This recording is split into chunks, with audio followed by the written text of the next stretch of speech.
Folks, please help me welcome our special guest, a multifaceted man of many voices. He's a voiceover artist, he's an actor, he's an impressionist, a radio personality, and as he likes to put it, your podcast pal, Mr. Ralph Garman.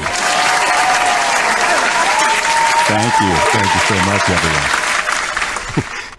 The huge studio audience is welcoming you with please sit. Open arms. So, but Ralph, I want to thank you again for jumping on and letting me interview you. I'm sure you're used to being on the other side of the coin, where you're the host, you're the one asking the questions. Now we're turning the tables a little bit on you. Yeah, this is easy. This is much easier than what you do. So I'm always pleased to be able to sit on the other side and answer questions instead of ask them. That's fantastic. Well, let's do this. If you'll indulge me for just a couple minutes, wanted to give listeners and watchers some insight into my Ralph Garman journey, how I became familiar with you, and kind of where you're at right now. So back in 2001, I moved out to Southern California for film school, and I had some buddies who turned me on to this little radio show called Kevin and Bean. And by little, I mean gargantuan. It's, correct me if I'm wrong, probably one of the top radio shows in the country at the time, right? Yeah, at the time we were number one in what then became the largest radio market in the country. It was New York and LA always back and forth. And then when we were number one, LA actually had a bigger listenership. So yeah, it was pretty cool. Number one show in the nation. And then your role on the show, you were the funny guy. You were the impressionist. One of my favorite bits was, they would call an expert on whatever the topic was, and it was usually you on the other line, and it's usually played out in some hilarious manner. And not always. Sometimes it failed miserably, but yes, it did. That's live radio for you. But it was always fun nonetheless, and it was one of those shows that wasn't overproduced. You guys wore your missteps with a badge of honor almost. We were very proud of how sloppy and amateur we were regularly, yeah, because we came on in a time when our major competition was Rick Dees and guys like that who were very slick, and Ryan Seacrest. The guys were very slick and polished, and everything was just produced to within an inch of its life. And that was never the kind of show we wanted to do. We wanted to keep it loose and sloppy and fun and organic. And people really responded to that because it was different than what the standard radio morning show was sounding like at the time anyway. Exactly. They were often confused with Mark and Brian, but a very different show. Very. And always entertaining. You guys would adjust it a little bit from time to time, but for the most part, you always sort of knew what to expect, which was a lot of fun. And then you started podcasting with Kevin Smith, who people know as the director of Clerks, Mallrats, Chasing Amy, I mean, you name it. And you started a little podcast called Hollywood Babble-on, which is really your baby. Kevin Smith's sort of your co-host. And I've had the privilege of seeing you guys a number of times at the different improvs down there in Southern California. And again, that's always a good time talking about something I love, geeky, nerdy, fun culture. Yeah, that came out of the radio as well, because one of my recurring segments on the morning show when I was doing radio was I would do a hourly break on the entertainment news, my spin on the entertainment news, which was almost always snarky and taking the piss out of people and taking my shots. And whenever Kevin would come in to promote something, if he had a new movie coming out or a comic or whatever he was hawking at the time, I always would ask him to stick around, and he would join in with me, and we just immediately sort of established this rapport back and forth. And we both are pop culture gluttons. We can't get enough of it, and we've got strong opinions one way or the other. So it really clicked, that combination of him and me talking about that stuff. So we wanted to move it to the next level. Initially, we tried to make it a radio show, and the station that I was on at the time, K-Rock, was not interested. So we put it on the back burner, and then once the podcast thing started to happen for Kevin, he said, let's do that thing that we were going to do. Instead of a radio show, we can do it as a podcast. And then I had the idea of doing it in front of a live audience. So we've been doing it for over a decade now, and until the pandemic, it was always done in front of a live audience as a live show that we would record and then post as a podcast afterwards. Yeah, and it always adds that extra element, just sort of ups the laugh factor when you've got a live audience there that, you can feed off of, and, always a good time. Now, when did you, for lack of a better term, when were you unceremoniously fired from K-Rock? That's the perfect term, actually, Christian. That was the end of November. It was November 2017. It was when I got my walking papers. They informed me we had new ownership. The station had been sold, and the new owners came in and they said, "Yeah, you know your contract that we were negotiating for the next 3 years. Yeah, we're not gonna do that. We're gonna let you slide." And I got 2 weeks notice before my final day, and that was the end of my radio career after 18 years with the same station. So it was unceremonious, and it was shocking, and it really knocked me for a loop. Oh, I'm sure. And in a happenstance turn of events, happened to Kevin and Bean as well. Well, you know, Bean left about a year prior, but Kevin and the crew, Jensen and Allie, you know, they were let go in March of this last year, 2020, very much in the same way, with little warning. And at that point, for me, there was sort of a hole in my morning listening routine. There was nothing there. And as a result, I started this show as sort of an homage to Kevin and Bean. You know, we tout ourselves as your daily dose of laughs and levity because we don't like talking about politics. We don't like talking about religion. We're trying to be the show that takes people's minds off of what's crazy out there in the world. And so started this show, was really enjoying it, but was still missing that, that talk show morning routine as well, until the point that I came across the Ralph Report on Patreon. A great show. I wasn't familiar with Patreon prior to that. It's a great platform, but I quickly realized in putting my show together that it's highly derivative of your show. So we have an entertainment segment. Looking for daily segments, I figured, okay, you know what'd be great is This Day in History. Let's go ahead and do a This Day in History. Sure enough, I started listening to you guys, and, well, you've got a This Day in History segment as well, which, as far as I know, you're phasing out a little bit. You're, more on the Hello Death side of things, just so you're not repeating yourself. But, I found a lot of similarities between what we're trying to produce here to what your show is. And it's fun because there's times in a morning where I will have just done my show, start listening to your show, and all of a sudden you're talking about something that we just talked about. And I enjoy it every morning, every day. And, you've got a wonderful co-host in Eddie Pence, who's a stand-up comedian. Why don't you tell us a little bit about him and Steve Ashton while you're at it as well?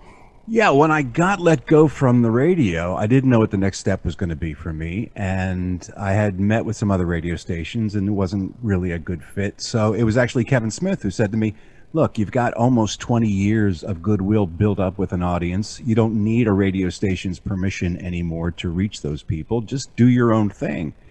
And I'd already had a bunch of years of experience with Hollywood Babble-on, as you mentioned, doing podcasting. So I wasn't familiar with Patreon either until I started looking into services that were this new sort of format where people could patronize, hence the name Patreon, the artists and the creators that they were fond of, and they could pay them a little something every month, and those creators would, give them directly their content. And so that's how the Ralph Report was born 3 years ago, and it's been a blast. And I knew early on I was going to have to bring on some extra people to talk to and sort of add to the fun element. And Steve Ashton was first. He is a friend of mine from the UK. We get all his stuff from England. He lives there outside of London, and he was the first guy to sign on. He contacted me when he heard the news and said, "Look, I have a history of radio as well.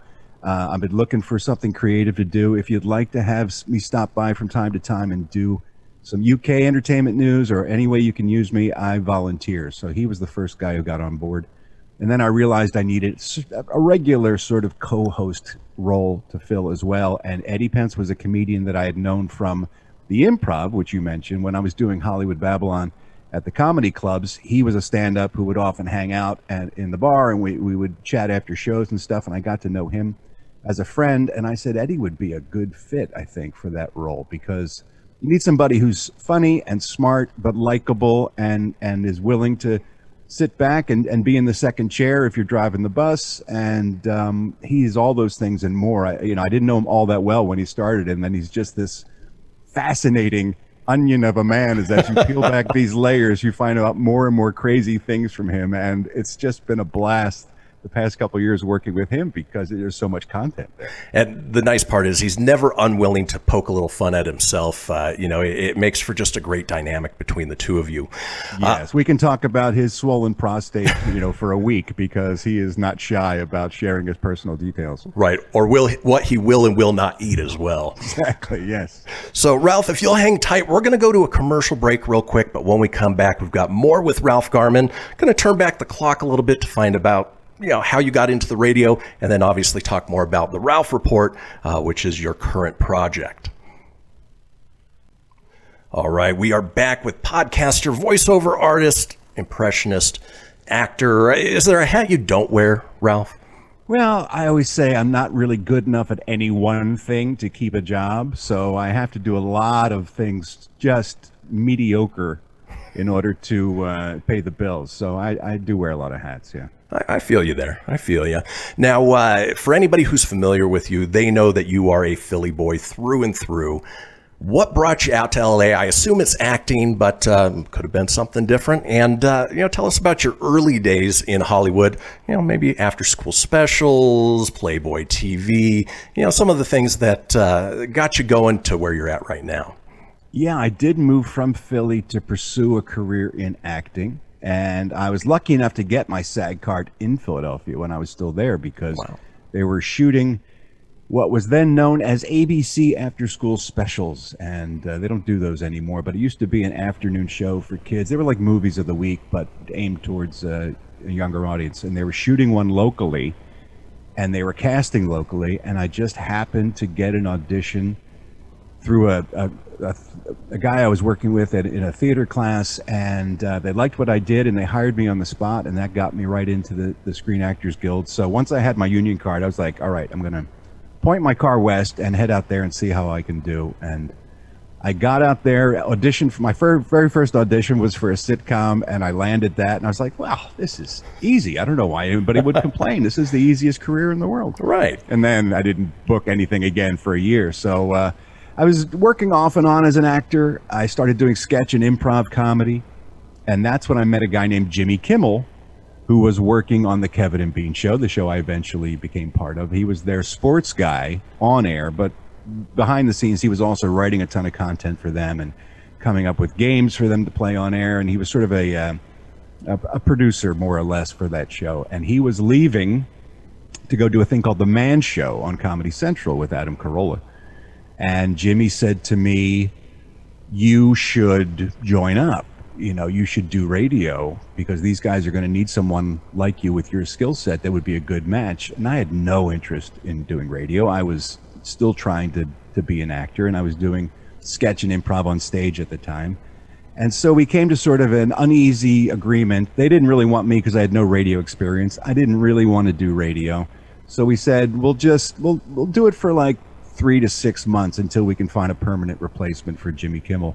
And that was 18 years later, I was let go. So life happens to you, right? Yeah, and it's the craziest thing of, where it'll take you. But, your trajectory, aside from K-Rock, obviously you've worked on some of Kevin Smith's movies. You're friends with Seth MacFarlane. Your voice appears in one way or another on just about every episode of Family Guy. How'd you get connected up with Seth? It's funny, one of the things Jimmy told me when I initially passed on the job a couple times, and Kimmel said to me, don't be a fool, because if you are on morning radio in Los Angeles 5 days a week, you have to remember the people that are listening in their cars when they're driving to work. There's a ton of people in the industry who are tuning in, and it can lead to opportunities. I mean, that's kind of how he got the Man Show offer, was people just liked what he was doing on the radio. So I thought about that, and I said, yeah, okay, that kind of makes sense. And that swayed me to take the gig. And I was literally doing an impression on the radio. I was doing Dustin Hoffman as Rain Man in a bit. I was like, yeah, definitely. Uh-oh, not my underwear. Yeah, definitely eating cheese balls. And the casting director for Family Guy was in her car driving to work, and they happened to be shooting an episode or recording an episode that week that involved a Dustin Hoffman impression. No kidding. So she called the radio station and she said, "Can I speak to Ralph Garman, please?" And I got on there and she said, "Hi, it's Linda. I'm the casting director for Family Guy. Would you be interested in coming in and reading? We've got a bit where we're doing some Dustin Hoffman jokes." And I was like, "Sure, yeah, I'll go down there." So I read and I got it and I started working with Seth and we hit it off. And that was, I don't know, 15 years ago I've been working with him, and he's been so good to me. Like you mentioned Kevin Smith, but Seth has put me in almost everything he's ever done. I was in Ted. I played the dad in Ted. I was in Ted 2 and A Million Ways to Die in the West and The Orville and American Dad. And, you know, anything Seth is working on, he will give me a call and bring me in on, because he's, first of all, that good a friend, but we've established a working relationship that works for both of us. So it's been an enormous blessing to have guys like Seth and Kevin keep me working outside of whatever else I'm doing. You know? Right. No, and it's always great having loyal, not fans, but friends who can bring you into their projects and, you know, obviously, you know, a recognizable voice or a recognizable face. And it makes it that much better. Now, I want to get into the Ralph Report a little bit more, because that's your day-to-day right now. Obviously, with the whole quarantine, you know, you're spending your day putting your show together, recording the show. I think you mentioned that you no longer have to edit the show. You've got somebody who does that for you.